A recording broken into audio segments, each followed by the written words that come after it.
councillors and others. Welcome to the first meeting of the new council year for Communities Environment Partnerships. We have an excellent mixture of members this year. We've got people who were here last year and have come back to lend some continuity and experience. We've got brand new councillors who will, or brand new to this committee, who will add new dimensions, and we've got one who was here and went away and has come back again, so he's particularly welcome. So it shows great wisdom.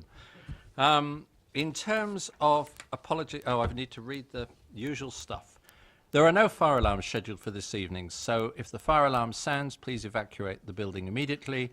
The fire exits are located at the rear and side of this room. Go down the stairs and meet in the War Memorial Park. The meeting is being webcast live on the internet. The officer confirms that it is. And please can all members and the public switch their phones off or turn to silent. The other thing I should have said by way of the welcoming to people, as you may have noticed, Stefan, who was in Democratic Services and who serviced the other two committees, has moved on. Stephen has moved across, and so, at least for this week, we have Bernie looking after us. So welcome, Bernie. We'll try not to make your life too difficult. Okay, apologies for absence and substitutions. I've been notified of Councillor Mrs. Court being replaced by Councillor Sherlock, so welcome, Councillor Sherlock. Others, I presume, are just delayed in the traffic and will be here when they can. Excellent. Okay. Appointment of vice chairman. We're not allowed to be someone for the administration, so I will ask them the normal question. Nobody wishes to be nominated from the others. Okay. Fine. Okay. Well, no, Stephen's not here, so Bernie will be doing helping me to spot people when they want to speak. So that's all right. Any declarations of interest? No. There are no urgent matters. Minutes of the meeting held on the 2nd of March. Okay, Councillor Cousins. Thank you, Chair. In reference to 54/15 and an outstanding query that I had on the minutes before on 48/15 regarding the local infrastructure fund review, I have not yet seen a response as to how that issue was being tackled. Could I have an update, please? Yes, I mean, you can have an update in that I explored it and Stephen and I swapped a number of emails and we were unable to find a way of getting them on the record, but I will say I've never actually seen the comments, so if you'd like to forward the comments to me, I will give it some further thought following this meeting, but thank you.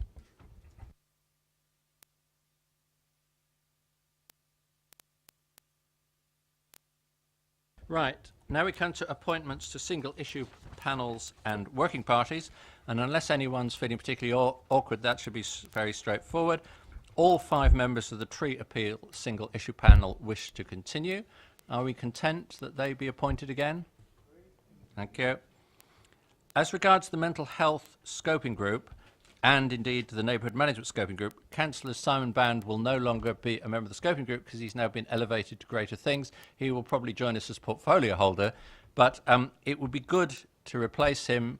There is no particular need to have, they're not strictly proportional, but it would be good, I think, to maintain a broad balance and to have someone from this side of the room, if there were any volunteers for either of them. I'd like to volunteer for the mental health, please. Okay. And there's just Councillor Rowland. Shows I hadn't learnt your surname, so that's right. So Councillor Rowland for mental health. Councillor Gard. And I'd like to be nominated for the neighbourhood management. Okay, thank you. And everyone else has indicated to me that they would like to continue. So is that okay? We will continue as last year with those two replacing Councillor Simon Band. Yes, Councillor Cousins. Thank you, Chair. I have a question about the climate change panel. It doesn't seem to have been here as a single issue panel, which it still is. Am I to assume that it's been cancelled or stopped? And if that is the case, surely there should be a winding up report to signify that. And certainly from my point of view, climate change is certainly still an issue. We haven't resolved it yet. I think we should still have it. Okay, I will need to take that one away because it's not... I have vague memories it's been wound up, but I will need to be... Right, an officer. Thank you, Marion, is going to give us an answer.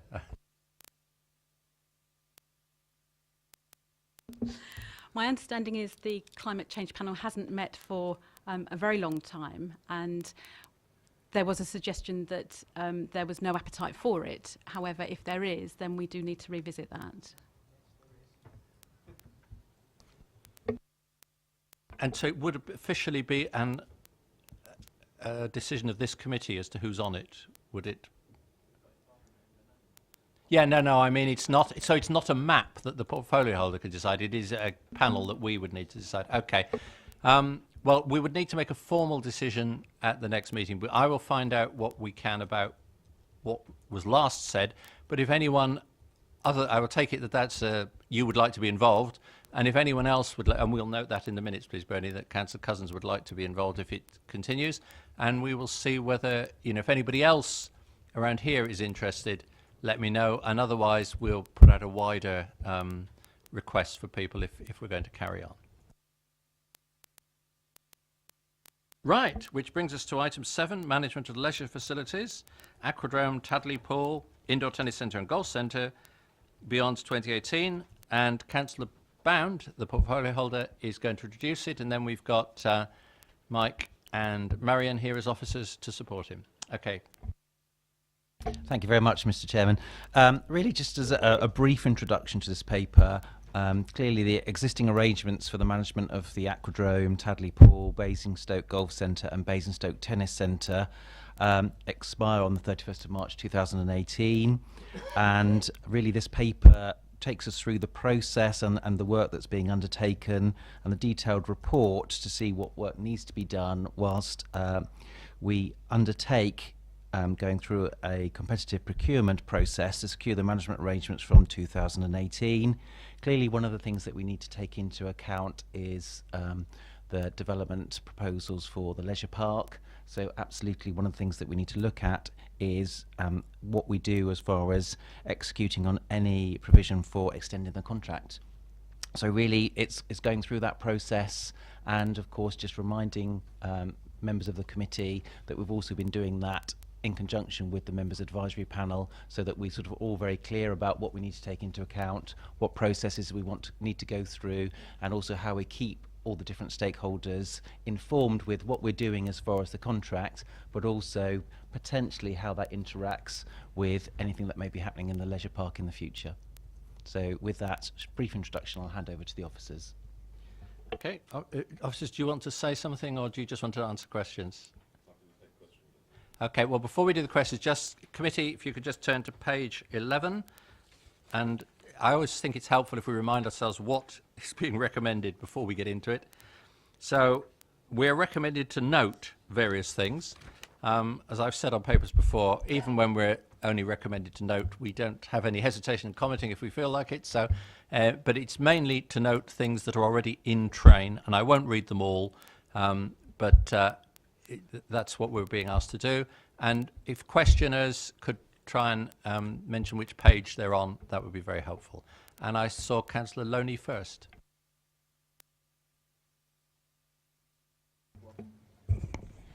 Yeah, I'm looking on page 5 of 8 at 422, and one of the things that I just want to ensure, if a new contract is drawn up, the one thing about the leisure pool, when my grandchildren were young, the summer months, it was a real community. They opened the doors to the pool in the leisure centre, and they opened the doors and people take picnics. And what happened, the reason I'm bringing it up now, I suppose, is I'm being quite selfish, but I've got granddaughters in their 30s who are now looking at their clocks, and they go hopefully have children of their own to take to the leisure park.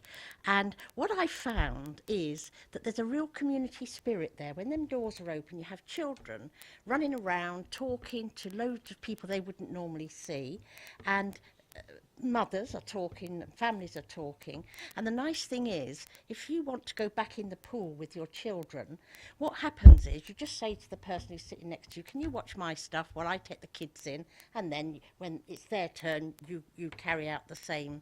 And if you go up there, the laughter and the joy that people get out of that leisure centre being open to the pool and to picnicking. It's a real community spirit up there, and whoever does the contract, I just would like to be ensured that that sort of community behaviour is kept within the contract. Okay, thank you. Does someone want to respond? Yeah, I think very much the Aquadrome is very much felt to be a family destination and a family venue, and we will strive through the specification we have, through the facilities that we offer, to ensure that that is continued, because that is really what it's all about, as far as we can see.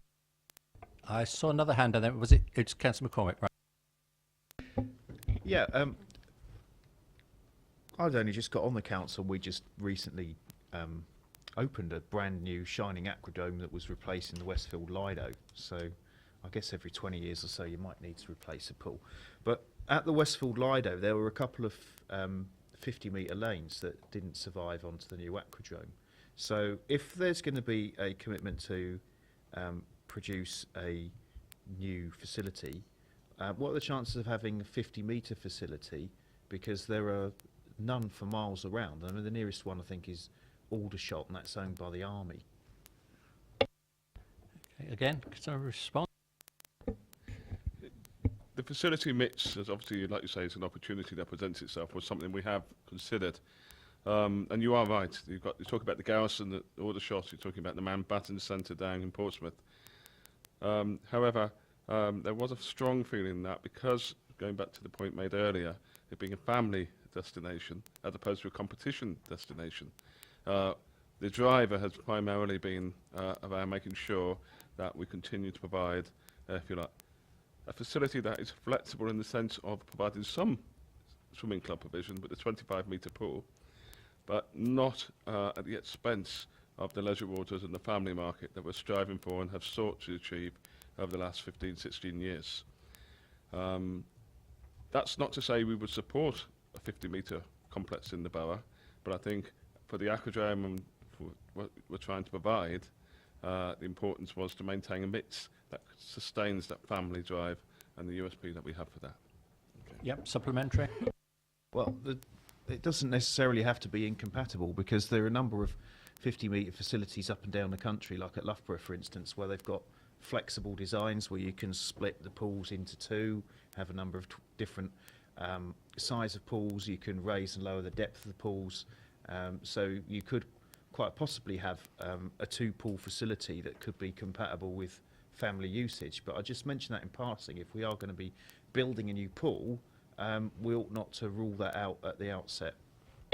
Yeah, thank you. I think it hasn't been ruled out, is the gist, but it's not the lead option. Was that a fair summary of what you were saying? The initial option appraisal was that the point well made about the boom that you could use to be flexible with the programme of the pool. However, it means that the water temperature is the same, and it tends to be on that cooler variety for competition. And you also see the temperature in the atmosphere that is not conducive, you would say, for usual family activities that we're trying to attract and market as well. So it's not been discounted, but I think we recognise for the vision for the aquadrome is that it's a family destination, and that is what we're focusing on at the present time. We did do a facility strategy last year that got approved by the Cabinet, and in there we are clear that what the vision for the aquadrome was as well. Okay. Any more questions? Yeah, Councillor Cousins. Thank you, Chair. Still sort of focusing around page 15, 4.4.2, and the ethos of retaining the leisure park as a public sector facility providing accessible facilities. One thing that we've consistently asked for and inquired about is residential discount. Could you tell us how this plan is progressing, please?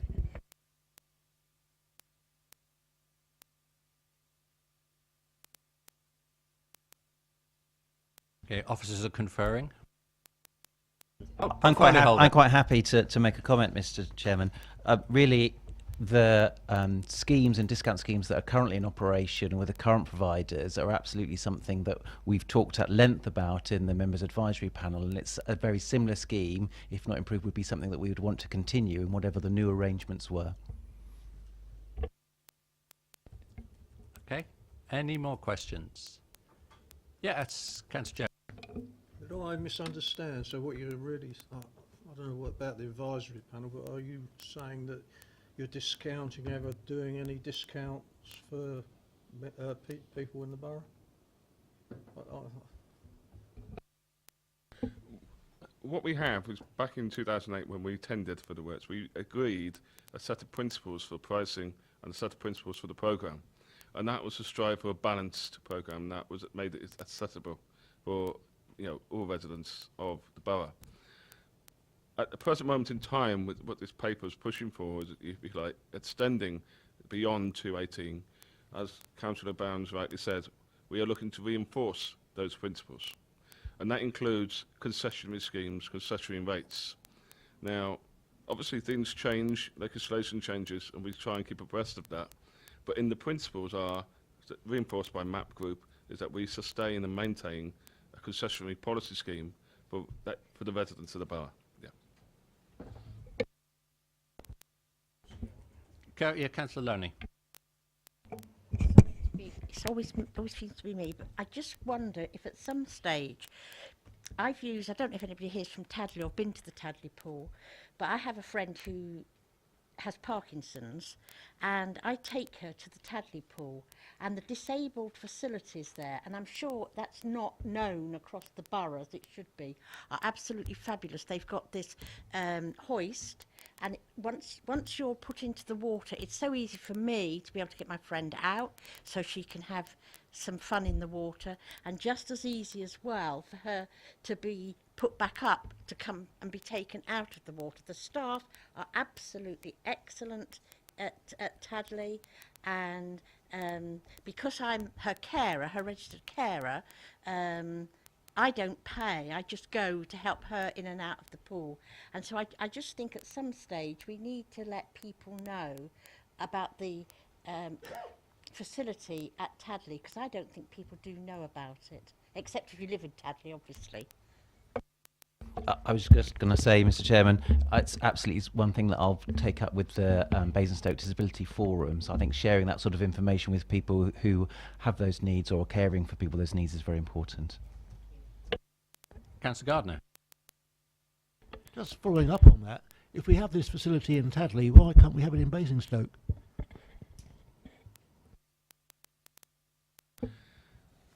Well, to my recollection, the facilities at the Aquadrome are as accessible as they are at Tadley, especially with regards to the pool, because it's all at ground level.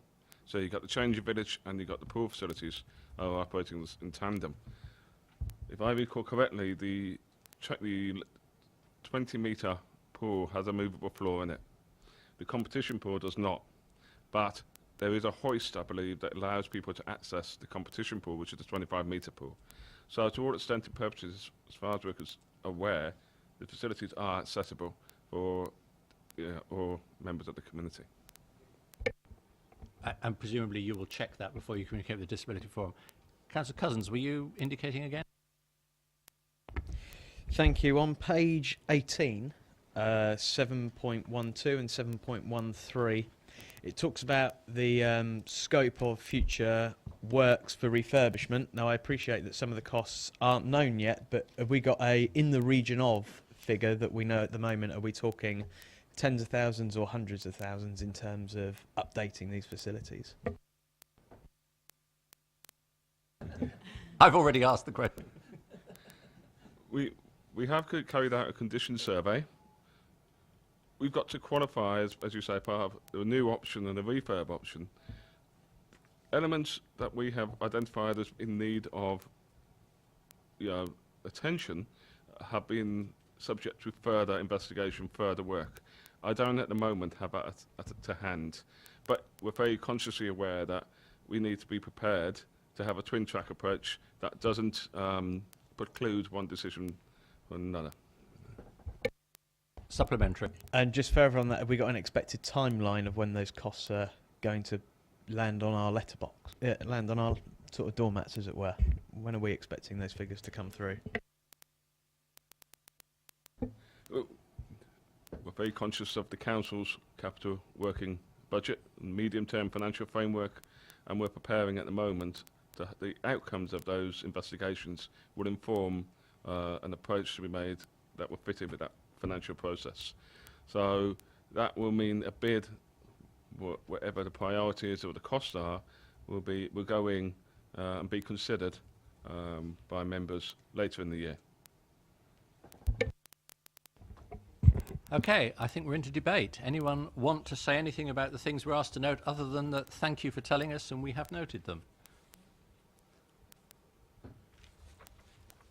Okay, sorry, yes, okay, so the minutes will record that we received a report, we asked questions, and we've noted the recommendations, and we support them. Okay, thank you very much.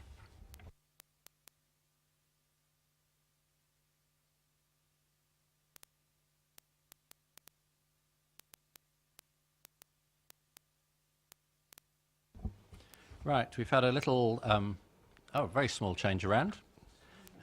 We've kept the portfolio holder, we've kept Marion, we've been joined by Faye, I think it is, I got your name right, and Simon from Hampshire County Council. Those of you who were here last year and were on the mental health night, remember that you were here and we were very, very grateful for your input and very impressed by it, so welcome back. And it's over to the portfolio holder again. So again, a very brief introduction. We've got in front of us a draft plan. It's a shared plan to improve health and well-being across the borough, and absolutely we're going through a process of consultation, talking to lots of different stakeholders and partners, and absolutely very interested in committee views, comments, discussion points, and I'll hand over to my colleagues to talk us through that. And I think there's going to be a PowerPoint as soon as the officer's done it. Well then, Bernie.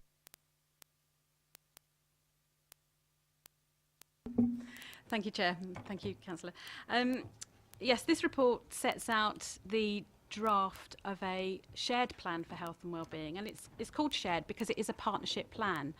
And on the screen there, also in your report, you do see the organisations represented on the Basingstoke Health and Wellbeing Partnership. And these meetings take place quarterly, and this initial iteration of the shared plan has been through a couple of meetings and a number of other subgroups. And so we are taking comments and feedback as we are going through the process. And you'll note that in the report we have identified some of the feedback we've had so far. And when we go through the presentation, Faye will be able to show you where those changes could be made if we choose to take that through to the partnership, and the partnership agrees those. Invited Simon Bryant from Hampshire County Council Public Health because as a partnership it's not just a council document and it's not just a council approach to this, and I think it's important that we do recognise that it's a shared approach.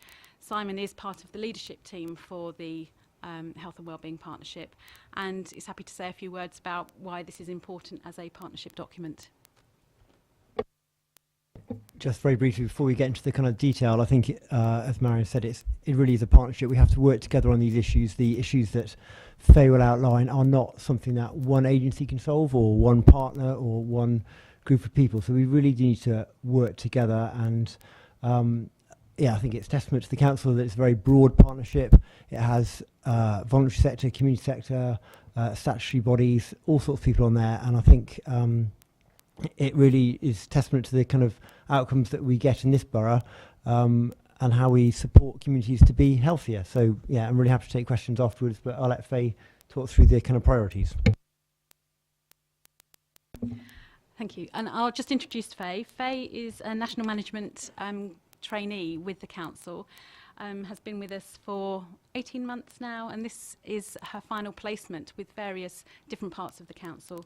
And Faye's been very kindly working with us on the health and wellbeing shared plan, and with some colleagues in housing. There's quite a good overlap in terms of some of the issues that we're dealing with in these two areas of work. So I'll hand over to Faye. Thank you, Mariam.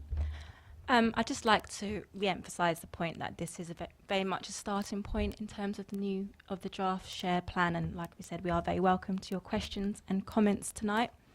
Before I get into the presentation, the aim of this presentation really is I've just picked out key points from the plan that you've already had to really help you understand how we've reached this stage of the plan, and also to talk about the feedback that we've had already and to receive your feedback. I've been working with the leadership team of the Health and Wellbeing Partnership, which is made up of Marion, Simon and also Stephen Morgan at BVA. And in the few meetings that we've had a look at the various health studies that have been completed in the borough, including the Hampshire Joint Strategic Needs Assessment, the DCLG Indices of Deprivation, and the health profile that Public Health England provide each year. And from those studies, we have identified an aim, an objective, and priority areas that we will focus on in this shared plan. And at our last partnership meeting back in April, I ran a workshop with the various partners that make up the partnership, and that was really to make sure that they agree with the focus of the aim and the objectives that we have reached, and also to find out, well, how can we achieve those aims and objectives.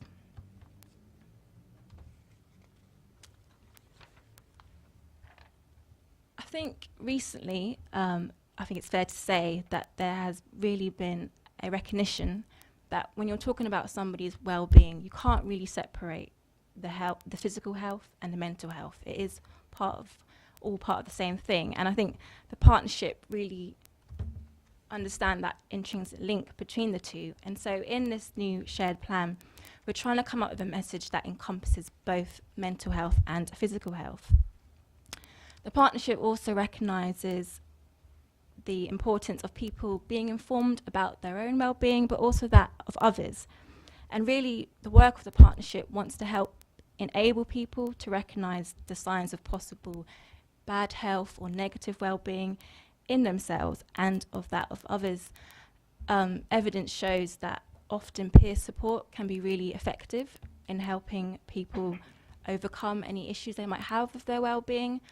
Often people feel slightly uncomfortable or maybe reluctant to go to more formal health settings to get help, for example, their doctors. And so they might turn to their family, their friends, or people within their community for that initial step towards help towards their health. And so with this plan, we really want to focus on increasing that personal and community resilience. We want to support people to develop those skills to help themselves. And we want to do that through community-based activity, focusing on prevention and early intervention. Working with colleagues within the wellbeing and community team, they really emphasise the fact that it's really important that health and wellbeing provision is in the locality. Similar to the point that people may feel uncomfortable about going to their doctors or reluctant, people may feel intimidated by going to things such as the gym. And so having things that are more local to them can be really beneficial. So in simple terms, our focus of our plan is about helping people to help themselves and those around them to be well. Now, included in your pack, you would see that in Appendix 2, we've had some feedback already on this draft plan. That comes from the mental health subgroup, which is a partner of which is a subgroup of the BASP. And they really like the simplicity of this message. They thought that's something that people understand. They just thought that it could possibly be a bit more positive. They felt that language is really important in encouraging people to think about their health and well-being, and possibly the use of words such as themselves and those can cause a bit of division. And so a suggestion was made from the mental health subgroup to change the aim to helping ourselves and everyone around us to be well. Underneath that aim, there are two objectives that we have identified. First of all, is to support and raise awareness of activities and services that increase physical activity with a focus on those who aren't active, mental well-being with a focus on those who are mentally vulnerable, positive healthy behaviours with a focus on those at risk due to use of harmful substances. And our second objective is to influence the design of places and systems to make it easier for our residents to be and stay well. Now, you'll see that these objectives really do align with the council plan priorities of improving residents' quality of life, supporting those who need it, and preparing for controlled and sustained growth. And even though this plan, as Marion said, is a shared plan, it's going to be owned by numerous partners, I think we all felt it was important to align the council's priorities with this plan to get that joined up approach.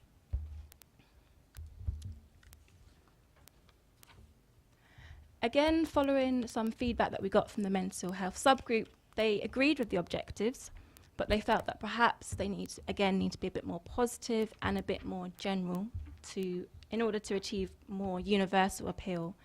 And so we've slightly altered the wording, but what we feel is that these are objectives, but in the plan we will focus on people who aren't active, people who are mentally vulnerable, and people who are at risk due to use of harmful substances. And these are the priorities of the plan.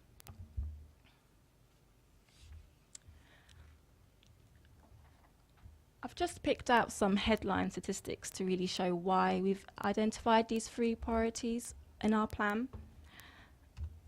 First of all, we've got that 42% of adults in Basingstoke and Dean do not do the recommended amount of physical activity of 150 minutes per week. So the general recommendation is to do at least 30 minutes of exercise or physical activity across 5 days. Another stat is that 22.2% of adults in the borough are classified as obese. Our second priority is around mental well-being. So there has been an increase and prevalence of anxiety and mood disorders across the adult population in the borough. And a more general stat, but very important one, is that 1 in 4 adults will experience a mental health episode in their lifetime. And speaking to the mental health subgroup, we're still trying to gather some more local data around mental health. There was a suggestion by one of our partners to maybe think about people who are receiving ESA and the prevalence of mental health vulnerability amongst those people. So we're still in the gathering more local data. Our final priority is that of positive, healthy behaviours. So again, use of alcohol and drugs is a factor leading to a risk of people becoming homeless. Really, you could argue that it should say misuse, because often behaviours associated with the misuse of alcohol and drugs can lead to people losing their tenancies. Also, over 24% of adults in Basingstoke and Dean smoke, and that is quite a high number, I'm sure you agree. So what will the partnership do? I think in our workshop with the Health and Wellbeing Partnership back in April, there was a strong feeling in the room that there is a lot going on. There is an awful lot of good stuff going on regarding health and wellbeing in the borough. And so it's really, what can we as a partnership do? So our first thing that we want to do is to support and raise awareness of activities and services in relation to our 3 identified priorities. We will act together to improve and disseminate information in a customer-focused way. This is essentially about pulling all the communications resources that we have within the partners and trying to put out a clear message to the public about any activity that's going on with regards to health and wellbeing under a partnership message. We also want to signpost residents' information, services and activities using a range of public communication networks available to partner organisations. We really need to think about, where do residents go to get their information? Where do they expect to find it? Most partners do have a website, but maybe we need to think a bit broader, things like social media, or even engaging with local businesses, things like cafes or gyms. We also want to collaborate and innovate to develop projects for targeted communities. And as I said earlier, there is a lot going on, and the mental health subgroup felt that it was really important for the plan to reflect that. This shared plan isn't trying to reinvent the wheel, it is just trying to build on the good stuff that's already going on in the borough.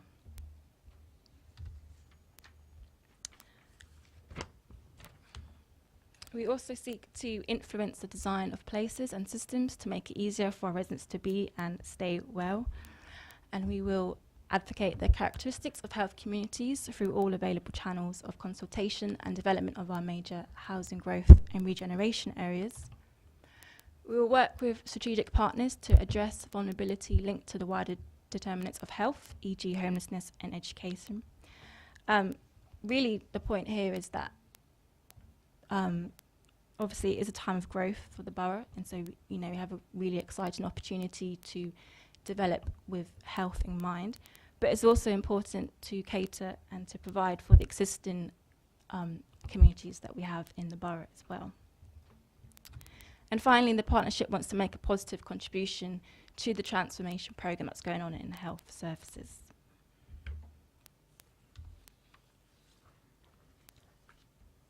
The partnership will continue to seek to reduce health inequalities that exist within the borough, and so our campaigns and our initiatives will focus in those areas that have been identified as having higher levels of deprivation and who have higher prevalence of any issues. As also part of this plan, we will be doing an equality impact assessment, and we're also going to run some focus groups with underrepresented groups of people, including young people, BME community, the disabled forum, and the over 55s.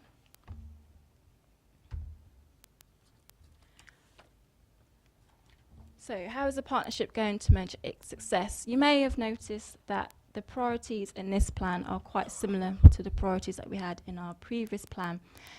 And so it makes sense to really carry on with the measures that we used in that plan so that we can really see a trend over a longer term. So the percentage of the population exhibiting lifestyle risk factors compared to the Hampshire average. So it's just picking at one point that smoking still remains worse than the Hampshire average. Second, people feel that they have enough information to help them look after their own health and well-being, or to access services when they need that.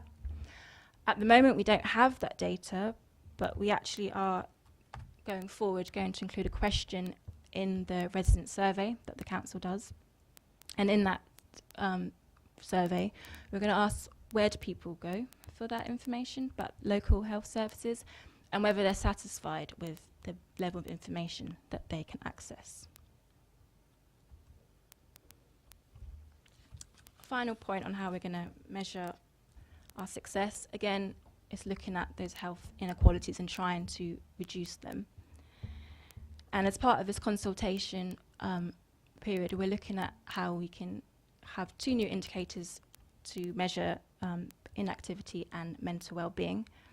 And suggestions from the mental health subgroup were to include data or information on life expectancy and mental health compared to those who don't experience mental health issues, access to services and recovery time, the Be Happy score, and also perhaps compared to another town that is similar to Basingstoke.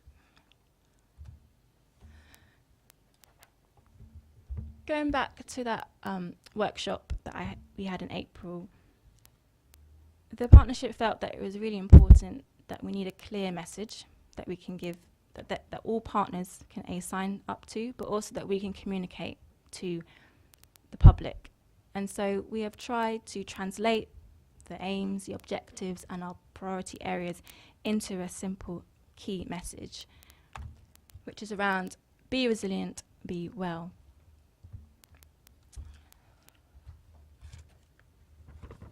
And here you have a a logo if you want it to be.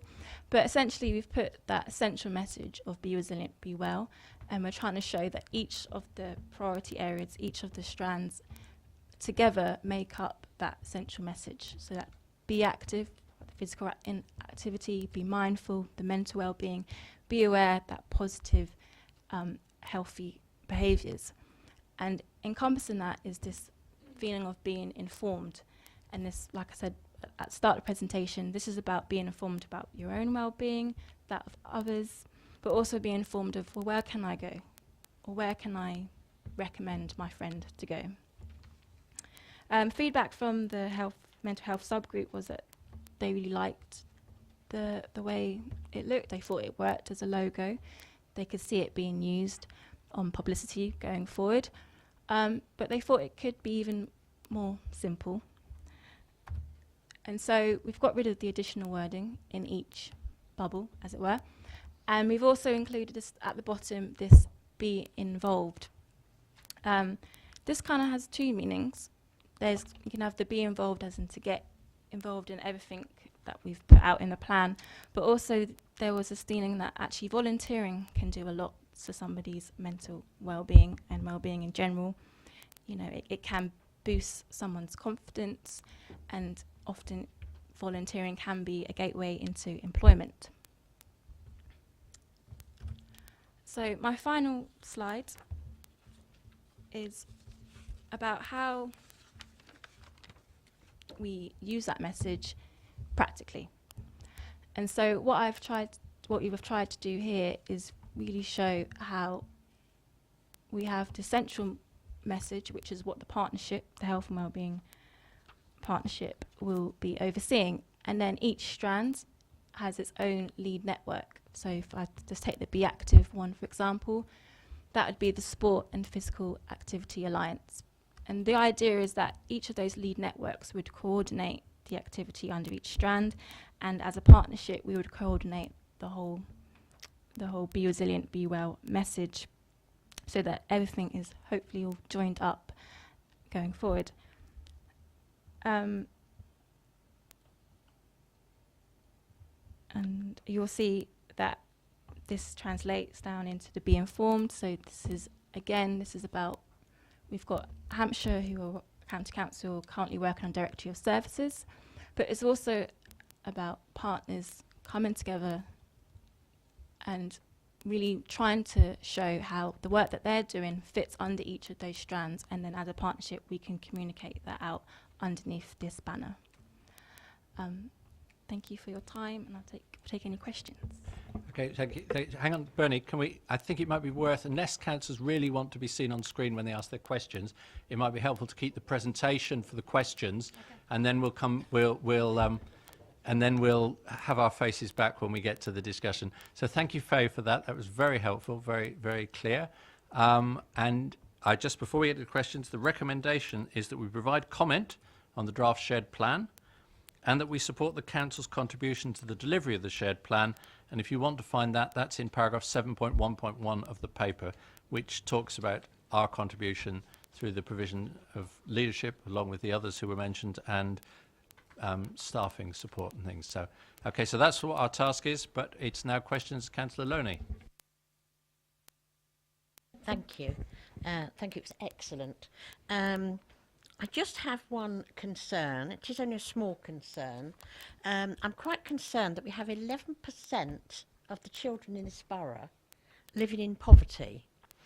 And the reason I say that, because you very clearly talked about mental health, and we all know that children can be cruel. They perhaps don't realise they're being cruel, but children can be cruel. And if somebody is living in poverty, they obviously sometimes stand out. People notice their clothing, they notice their lunch boxes. There's all sorts of issues around poverty. And I'm just concerned that we all know that bullying does tend to take away your self-worth, your self-esteem. If you're different, then people are not very nice, and I'm just concerned that at some stage I'd like to see where a lot of, is that broken down into wards, that 11%? And are we talking to schools? I don't know, perhaps you are. Are we talking to schools about the difference that poverty can make, and to watch behaviour? If we've got a particular ward, if it was my ward, I'd be quite happy to go along and talk to the head about checking behaviours of other children to those who are obviously in poverty. So I'd just like to think that somebody's picking that up at some stage. Thank you. Thank you. Someone like to answer that? Have we got data by ward, and are we talking to the schools? Certainly we would include children and young people in the plan, so we would include the children and young people's partnership and what they're doing, and would work with them. I think we can probably get some of that data by ward, and I can share that with Marion. But I think mental resilience is really important in mental well-being. So, and we've mentioned inequality, so it's all in there, but maybe not as explicit as you'd quite like. So maybe we just take that on board. Next question is Councillor Jones. Thank you.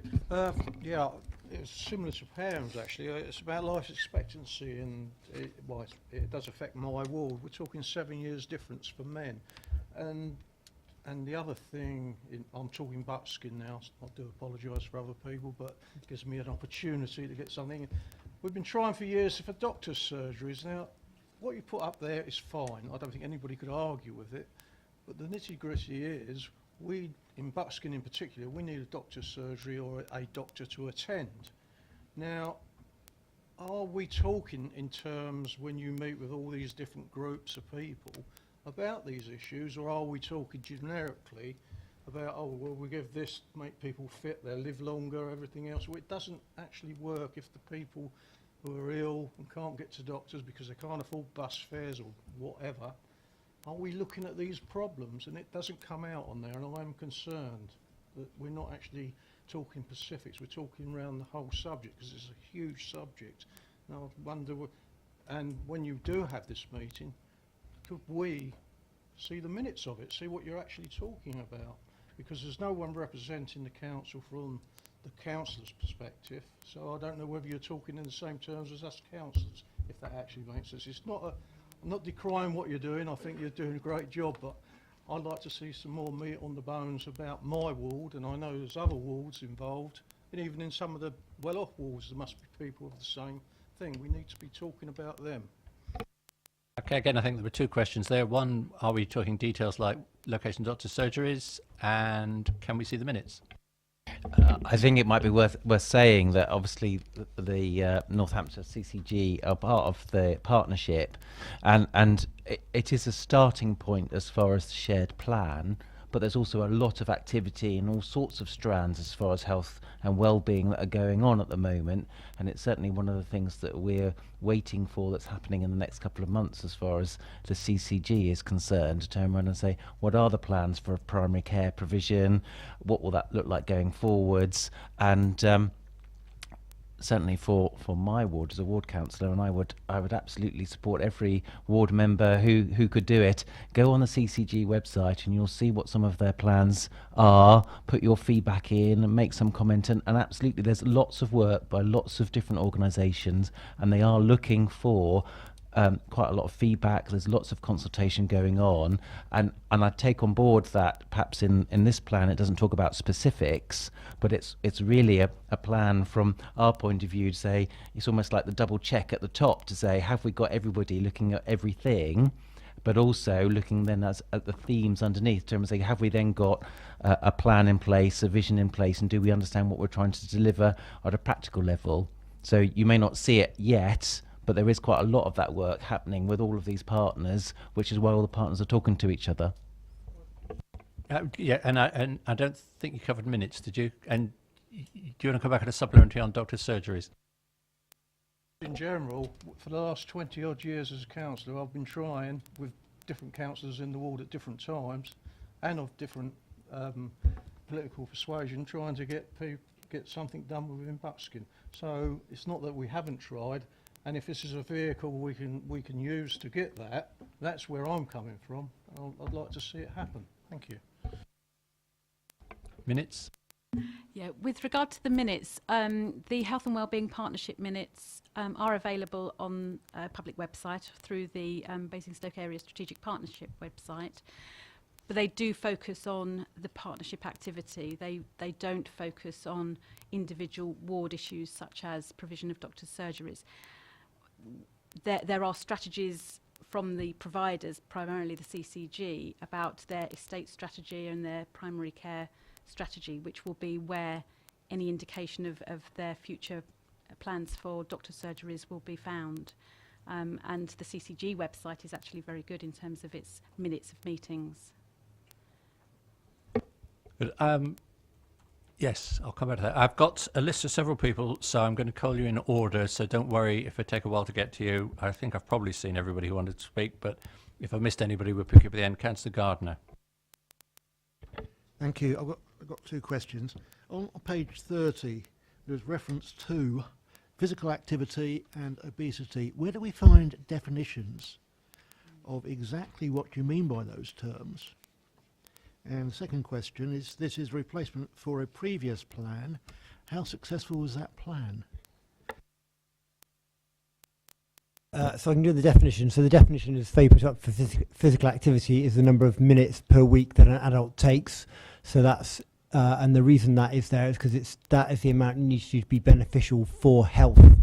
So there's kind of a set definition that we use is someone who's physically, but then obviously you could have someone who's physically inactive, who's completely not active. So what we're trying to do is move the inactive to be partially active and move up that ladder.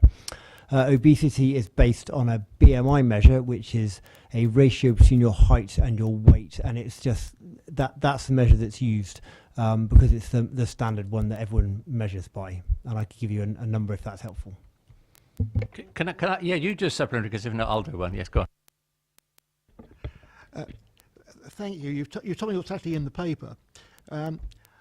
How do we get the message across to the public on what constitutes physical activity and what constitutes obesity, rather than just quoting, it's a measure, but what does it mean to an individual? My supplement is going to be every so often my mobile phone tells me I've walked enough steps that day, which is very nice of it. And then if I look at the detail, it always tells me they weren't fast enough. But so what is physical? You know, what level of physical activity should we be doing for 150 minutes a week? Okay, so you should be starting to get out of breath, a little bit out of breath. So that could be, you know, a fast walk. It doesn't have to be a run, a fast walk. And I think you're kind of quite right to challenge on the obesity question. People don't recognise obesity anymore. We've had a long discussion recently with some of the medics in the hospitals, and they just don't pick it up at all. They don't see an obese child and think, actually, I need to do something. So I'm not sure society recognises that, and how we change that message is, I guess, part of our plan. We need to do something about that. How do we change it? And there's be some really good programs and kind of national campaigns we can tap into that help people recognise that. Okay, and success of the previous plan? Yes, I'll give that a go. As Faye alluded to in the presentation, there were very similar outcomes that we sought from the last shared plan. And there were a number of projects delivered. So we can say that there was activity that delivered against those outcomes. But when we say what difference did it make, we've tried to articulate that in the report at paragraph 3.6. We did identify what we said the success measures would be, and we've concluded that there is more work to be done. Some of the behavioural changes were evident, and we improved in some of the indicator scores compared to Hampshire, except in smoking, and that's why that's a particular priority, and we are an outlier in smoking prevalence. We know anecdotally that information remains a key issue, and we're trying to address that, and we'll try and put a better measure on that. But also we know that inequality is increasing. It is across the country, but that's not to say we can be complacent here because it's across the country. We do need to be looking at what we can do. And our aim will be that the difference between those life expectancy and those most deprived areas and the least deprived reduces. That will be our target for the coming plan period. Councillor Cousins. Thank you, Chair, and thank you, officers, for your report. My initial question is on smoking, And the 24%, is that just tobacco smoking, or does that include vaping as well? Yeah, it's just tobacco. I think e-cigarettes hadn't really come in at that point, and you're right, we may need to think about that a little bit more, and the impacts of e-cigarettes positively and negatively need to be considered. Fantastic. And then my second question was, on page 35, we've got the list of organisations that are represented. There are two organisations that I think that we've missed off that we should possibly consult. Who should I contact in terms of maybe putting them forward as a future consultee? Yeah, happy to receive the information, and we'll make sure that they are contacted for some comments, yes. Okay, thank you. We're on to Councillor Rowland. Thank you for the report. Thank you, Chair. One of the key things I'd like to pick up on Councillor Jones's point is I'm in a rural community, and we have a village which has no access to any surgery whatsoever. We, in the other part of my ward, Bramley, we have one health centre that is going to be completely overwhelmed. For most people, the first port of call, in my experience, has been to go to their local doctor or surgery or health centre to actually get some of the information about well-being, about mental health issues, all of those sorts of things. With having limited resources and limited accessibility, how are you going to address this within such a plan? My second question is, how have you tested this message? Because be resilient, what would that mean to the 18 to 24-year-olds? It doesn't seem to have that recognition, it doesn't have that buzz, it doesn't have a coolness around it. And that's one of the key things, because if you catch them young, they're going to develop good habits, hopefully not smoking. But it doesn't seem to me how you've tested that and how it would resonate with those key target audiences. Thank you. Certainly the methods of communication and our how we get messages out is something that is at the heart of this plan. And so we'd welcome any feedback about how you think we can do it better in rural areas. Are there mechanisms like newsletters through the parish council or through community organisations that can be used to give certain messages or signposts to where there is a broader range of information? So we'd be very happy to receive any suggestions on that. In terms of how we're conveying with young people, we actually have got a meeting with the youth participation group next week. So we would like to test the way in which we've presented the information, whether they understand it, whether they think it can be expressed in a different way that's more relevant to them. And we will certainly be seeking their views and taking that into account.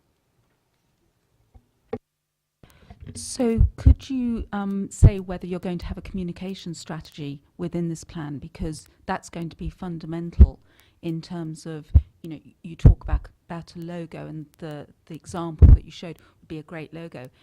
I don't think that will work. And I think that some of the things in this plan are great, but how you're going to communicate it is going to be absolutely at the heart of this.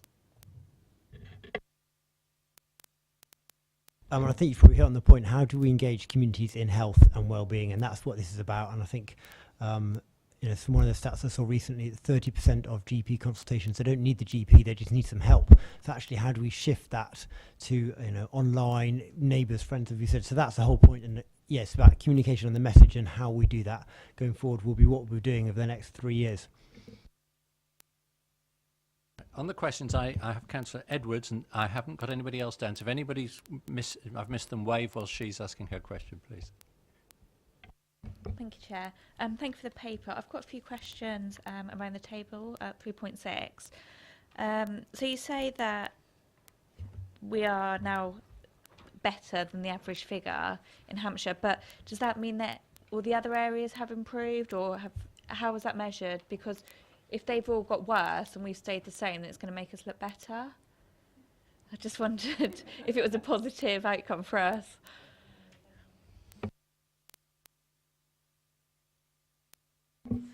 Hi.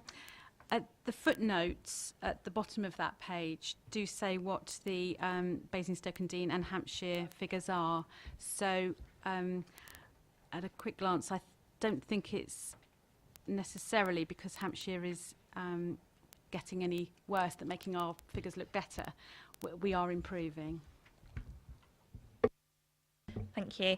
And then my second point on the adult smoking. So if we're getting worse, are you looking at it rather than the whole borough, but by ward, and then targeting those areas, maybe with a separate campaign, or going through the doctor surgeries? Yes, we're doing a lot. The smoking measure is quite complicated, but yes, we are trying to do that. Something we've done very recently, and this may shock you, may not. If you go to hospital, until last year, North Hampshire Hospital was the worst referrer for smoking. So if you smoked and went to hospital, you didn't get referred for smoking cessation. We've kind of turned that around a little bit. So those kind of things, actually, because they're the sickest people, if they're smoking and they go to hospital, they need to give up for their health. So we are focusing on particular target groups that need some help, whether not, by rejigging our services. Is that it for questions? Councillor McCormick, yeah. One last one that just occurred to me. Obesity's going down relative to the rest of Hampshire, but smoking's going up quite significantly. Is there a causal link between people not smoking and obesity? Not in this case, no. So they're no, they're not connected. It's not that people aren't smoking and they're not eating, so they're smoking. That's not the connection. We're finding that more people here are smoking, mainly due to a demographic change, actually, in the kind of population here. So that's part of our problem. Excellent. Okay, well, we'll give Bernie a chance to take that off and put us back on vision before we get into the discussion. I'd like to kick the discussion off with a couple of points. Councillor Rowland has queried whether be resilient means enough. On your very simplified logo at the end, I must admit I couldn't tell the difference between be mindful and be aware. I mean, I'm not going to do a quick poll as to whether people around here think they know the difference between being mindful and being aware, but I would suggest that really isn't clear. So that's my comment on the draft plan. On a more wider point that we will come back to under the work programme, I mean, clearly there's a widespread concern, it keeps coming up, about location or non-location of GPs' surgeries. If the CCG are doing some work and about to produce some proposals, is there any reason why we shouldn't invite them in to discuss them with us one evening? Okay, so when we come to work programme, please don't let me forget that, all right? We'll add it to the work programme. Councillor Cousins.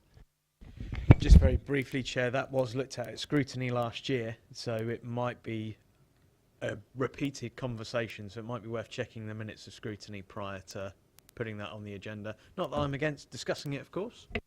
No, okay, thank you, but that's a good point. And Marion, do you want to say something on that? No? You're going to say the same thing. Okay. The only thing I was going to add, Mr. Chair, was that what we might want to get them to come and do is actually they're going through quite a lot of strategies at the moment as far as drawing them up. So it might be worth now, I think some of the answers that we got previously were, we're drawing that up, we'll take your feedback. It might be interesting to get them to come back and present what those strategies now are, now they're finished. Excellent. Okay, well, we can certainly pick that up to do some research. Right, we're into debate. Anyone else with comments on the draft plan? Yes, Councillor Lone. The one thing, I think it's following on from Councillor Gardner's comments, I think it's quite important that there's lots of people who are getting older and they don't have, if you like, the ability to walk far. Now, swimming, I go swimming because when I'm in water, even though I need 2 new knees, and I'm not prepared to go and have those 2 knees, so that is not being nothing about the health service because they've offered it, but I don't want to do that. But if I get in water and swim, I don't feel any pain, and you do get out of breath swimming, And I just think we need to perhaps somewhere in what we put out, make sure that older people are aware that swimming is a very good activity and you can do it regardless of how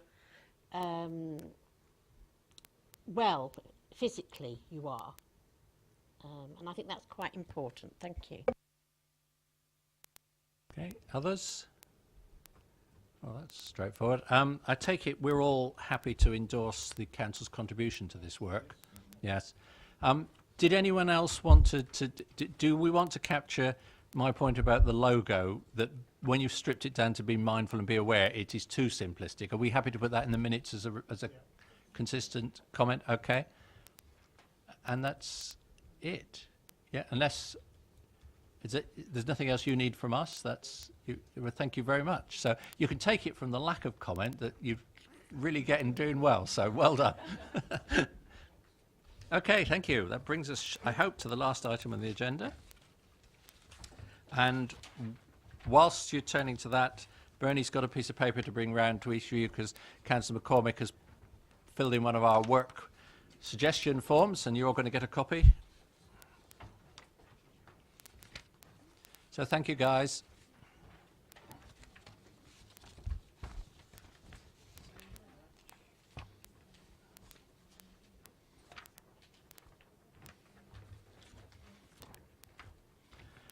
Right, so along with that, you need to turn to page 39.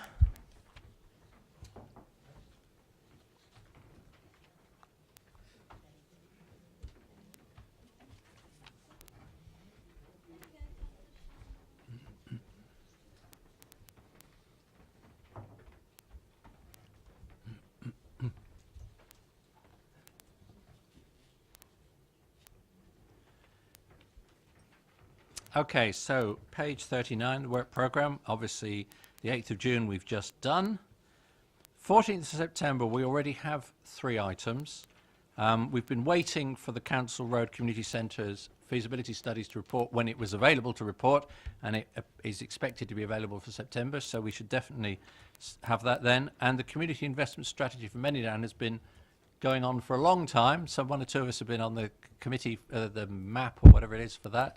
That also seems to be ready to be brought to us, so we should take that. We've also been waiting for the Youth Hub feasibility study following a discussion about a year ago on youth provision, so that should be ready for October, so we would take that. There are 2 items that have dropped off the items to be timetabled that need to be put back on, and I'll say this so they get in the minutes. Mental health services in the borough, we definitely need to follow that up at some stage.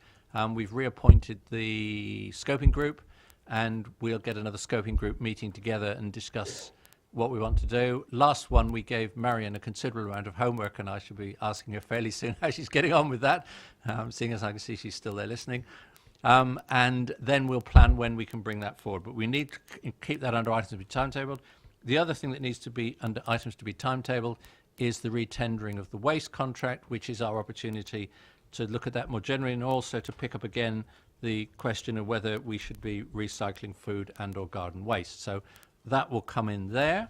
So that's another item to be timetabled. Then the third item to go under item to be timetabled following the discussion we've just had is something around asking the CCGs to come and report on their strategies. And if you're content, I will talk afterwards with the portfolio holder, who probably will have a better idea of the precise words we ought to put in. So I think we're clear what we want to do. We want them to come and talk to us about the conclusions they've reached, and we'll get that in. Which brings us to Councillor McCormick's work suggestion form. Thank you very much for following the system. I think it's clear that we're, as he says, he's not looking to revisit the discussion about the priorities, but actually to find a way of speeding the whole thing up, which has got to be a good idea. So if everybody's content, I suggest we provisionally timetable that for October, because I think September is too full, recognising that it's the sort of issue that isn't as urgent as some others. So if urgent things come up for October, at September we might decide to move it to November, but for the moment we'll put it in firmly for October, if everybody's content with that. Okay, and unless anyone else has anything to say, I think the meeting is closed at that looks like about 7:39. Thank you.